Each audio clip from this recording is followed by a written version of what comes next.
पुणे आणि पिंपरी चिंचवड दोन्ही ठिकाणच्या नागरिकांचे मी मनापासून आभार मानतो की त्यांनी भारतीय जनता पक्षावर प्रचंड मोठा विश्वास ठेवला आणि ज्याला खऱ्या अर्थानं लँडस्लाइड विक्ट्री म्हणतात अशा पद्धतीनं एक प्रचंड मोठा विजय आम्हाला दिलेला आहे। त्या सर्व नागरिकांचे मी केवळ आभारच मानत नाही तर त्यांचं या ठिकाणी ऋणनिर्देश देखील करतो। ज्या प्रकारचा विजय पुणे आणि पिंपरी चिंचवडने दिलेला आहे त्या विजयाचा आनंद तर आहेच, पण त्याहीपेक्षा आता जबाबदारीचं भान होत आहे, कारण इतका मोठा विजय हा एक प्रकारे जनतेने दाखवलेला विश्वास आहे। विकासावर, मोदीजींच्या विजनवर, भारतीय जनता पक्षाच्या कार्यप्रणालीवर हा एक विश्वास आहे आणि म्हणून या विश्वासाला पात्र होण्याकरता आम्हाला जास्त मेहनत करावी लागेल। महापौर बनल्याच्या दुसऱ्या दिवशीपासनं जो काही आम्ही विजन मांडलेलं आहे ते विजन प्रत्यक्षात उतरवण्याकरता मी त्या ठिकाणी मैदानात उतरणार आहे।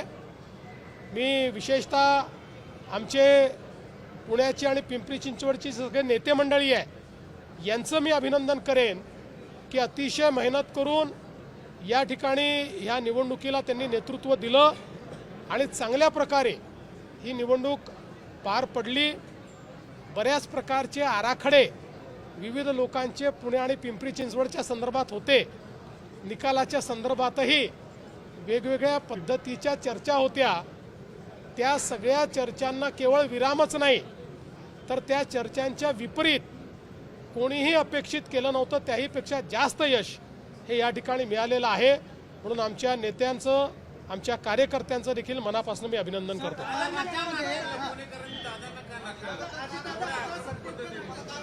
मी असं म्हणणार नाही की त्यांना नाकारलं, मी असं म्हणेन पुणेकरांनी मोदीजींना, भाजपला आणि आमच्या नेत्यांना स्वीकारलं।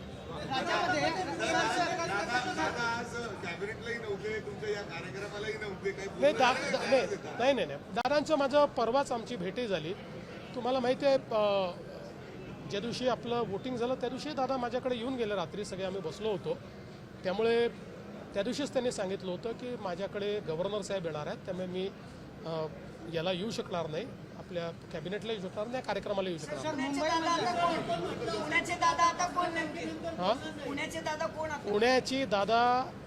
पुण्याची जनता आहे, आम्ही सगळे त्याचे सेवक आहोत। मुंबईमधल्या निकालानंतर संजय राऊतांनी सकाळी टीका केली की पैशाचा वापर मोठ्या प्रमाणावरती करण्यात आला, काटावरचं बहुमत जे आहे ते महायुतीला मिळालेलं आहे। अपेक्षेपेक्षा मुंबईमध्ये यश मिळालं असं वाटतं का? जो आकडा 150 पार ठेवलेला होता तो मात्र 116 वरती येऊन पोहोचला। साहेब, पहिल्यांदा तर आम्हाला 119 जागा मिळालेल्या आहेत आणि जवळपास आमच्या 14 जागा या अतिशय कमी मताने, 7 मताने, 5 मताने, 100 मताने आम्ही हारलो। पण ठीक आहे, पूर्ण बहुमत तुम्ही हे बघा, एवढ्या जागा गेल्या 3 निवडणुकांमध्ये देखील जी काही शिवसेना होती त्यावेळची एकत्रित त्यांना मिळाल्या नव्हत्या। त्यांचा 3ही निवडणुकीचा रेकॉर्ड आम्ही तोडलेला आहे आणि पूर्ण बहुमतामध्ये आम्ही निवडून आलेलो आहोत। त्यामुळे आता कोण काय म्हणतं, काय असतं की गिरा तो क्या हुआ, टांग तो ऊपर थी असे म्हणणारे खूप लोक असतात, त्याच्यावर फार काही बोलायचं नसतं। देवाच्या म्हणजे माझ्या मला देवा म्हणतात म्हणून की वरच्या देवाच्या, तर वरच्या देवानेच ठरवलं आहे की महायुतीचा महापौर करायचा आहे, तुम्ही आमचा सोडू। शिवसेनेचे काही नेते म्हणतायत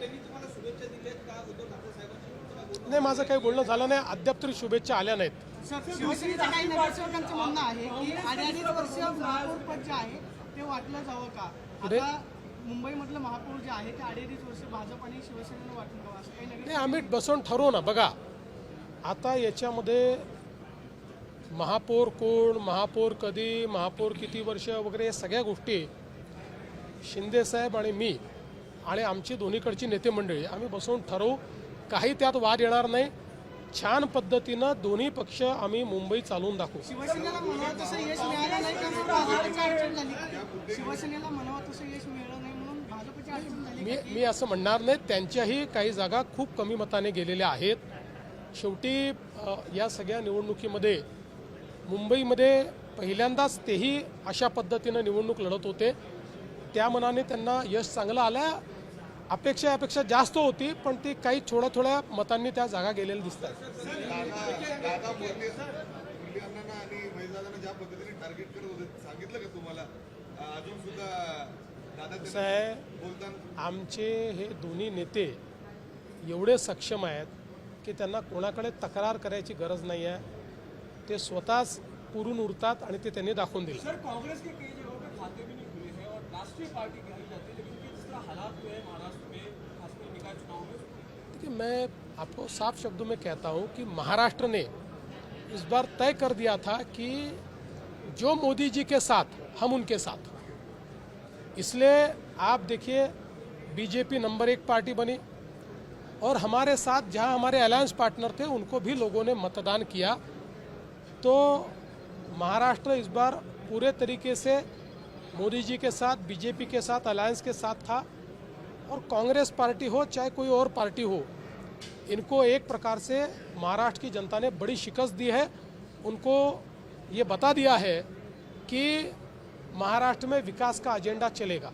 सर, मुंबईमध्ये मनसेच्या निवडून येणारे लोक फोडून तुमच्या पक्षात येतात, जवळ निवडणूक लढवतात, विरोधाचे मत विभाजन होतं. कार्यकर्ता ह्या काळात जिवंत राहील का? कारण की तुम्ही जे राजकारण केलं आहे थोडा पुरेसा असं बघितलं जाते. कारण की नगरसेवक तुम्ही इकडे घेतल्यामुळं कार्यकर्त्यांना तीव्र भावना आहे.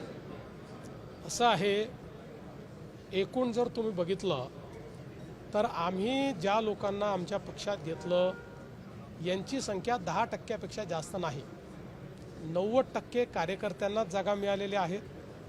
आणि विशेषतः पुण्यामध्ये काही जे प्रयोग केले ते फार यशस्वी झाले आहेत. जे प्रभाग कधीच निवडून आले नव्हते असेही प्रभाग काही लोकांना घेतलं आणि भाजपची ताकद लावली तर ते निवडून आले आहेत. आमचे कार्यकर्ते मॅच्युअर्ड आहेत, या सगळ्या गोष्टी समजतात. आणि विरोधी पक्ष राहणार की नाही हे सत्ता पक्षाला विचारण्याच्या ऐवजी विरोधी पक्षाला विचारलं पाहिजे की तुम्ही विरोधी पक्षाची कामगिरी करणार आहात का?